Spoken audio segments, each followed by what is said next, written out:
আসসালামু আলাইকুম রহমতুল্লাহি ওয়া আশা করি সবাই ভালো আছেন।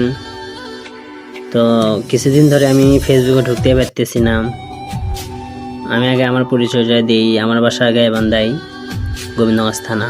তো আমি ফেসবুকে ঢুকতেই পারতেছি না, শুধু বৃষ্টিকে নিয়ে অনেক তুলপার হচ্ছে। তো অনেকে গালি দিচ্ছে গাইবান্ধা মানুষরা হিজড়া। তো তাদের উদ্দেশ্য করে বলতেছি, রফিক ভাই আর আলমগীর ভাই, আপনার দুইজনকে বলে আর কি, আরও যারা গালি দিচ্ছেন তাদেরকে বলতেছি, আপনারা হচ্ছে গাইবান্ধা মানুষদেরকে গালি দিচ্ছেন, দোষ করছে একজন, আপনারা সবাইকে গালি দিচ্ছেন।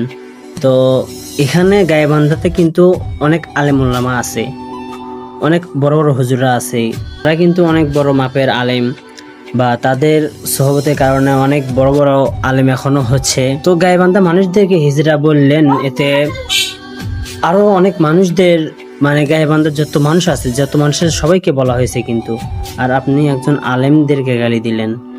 একজন আলেমদেরকে এক দোষ করছে একজন, তার সাথে সাথে আপনারা আলেমদেরকেও গালি দিলেন।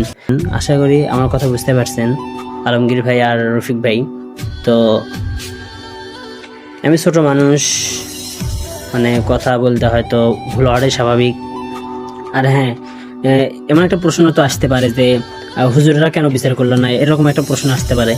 হ্যাঁ, ও বৃষ্টি যে এরকম একটা মেয়ে, যেরকম নিকৃষ্ট ভাষা, মানে যেরকম কথাবার্তা স্টাইল, আমি আশা করি যে হুজুররা ওর কাছে না যাওয়া সবচেয়ে উত্তম। যদি আমার কথার দ্বারা ভুল হয়ে থাকে ভাই, মাফ করে দিবেন সবাই।